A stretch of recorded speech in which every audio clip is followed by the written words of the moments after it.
Alrighties, guys, we're back. We're in production now. I had to do a little bit of workarounds, which I'm not really happy about, but we'll go over those. But I'm kind of satisfied with where the project's ended up, and I think this will be where it's going to finish, and we can start creating other fun, exciting stuff anyway. So we've got on Vercel production, we've got our sockets working with full asynchronous. We've got our dynamic names updating. Everything is working well. Fantastic. I mean, all of the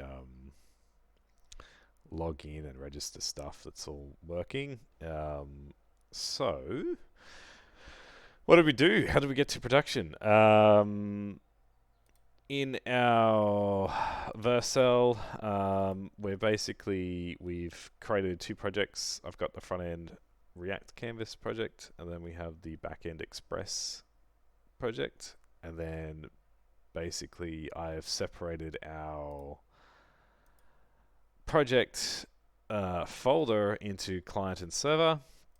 And then that's the folder you select when you're creating your projects, and then you use the correct framework for what you're doing.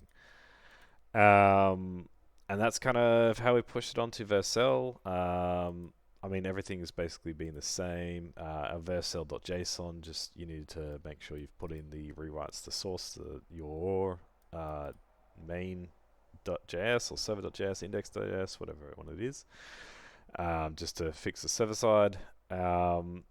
If we jump into our server code, I've just cleaned up a bunch of things. I took out our socket stuff because Vercel doesn't allow sockets on their platform.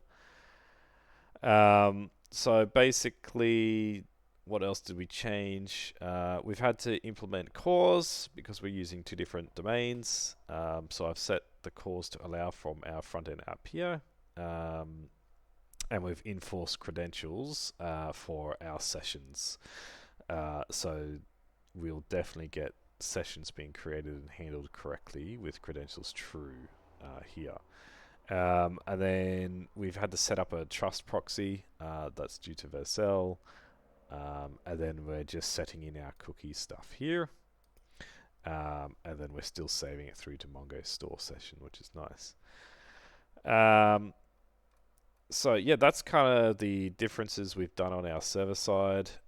Everything else is still basically the same. If we check out what that looks like in our React side, we're now just putting in credentials include into our fetch APIs. Then that way it forces it in the headers.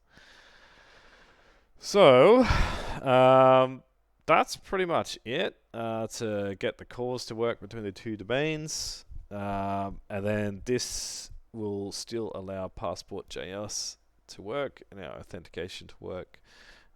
So when we go back to our React app and we try to log in,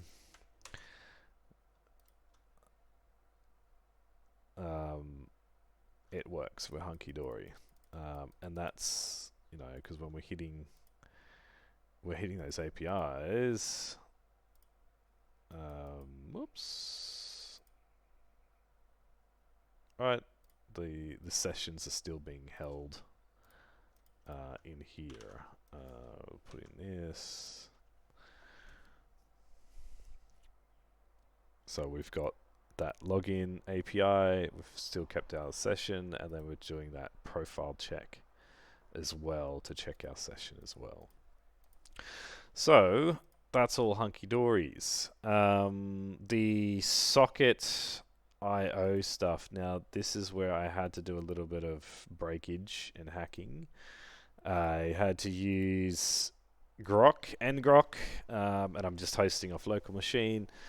And then we're just setting up an ngrok on our port 5000 for our socket server here. That was I wasn't super happy about that, but Vercel doesn't like sockets, so we had to do this workaround. I think if you're going to proper production, you'd probably put it all onto like Azure or AWS. It's all in the same area. It's probably good practice to split up your socket server from your auth server as well. So, I mean, good practice by accident, I guess. So yeah, that's kind of where we ended up. Yeah, that's been the journey. Pretty happy with it now. And I have put the projects on the same GitHub repository. So when I do git push from our one repo, it's updating both of those. So that's a nice little caveat on top of that as well.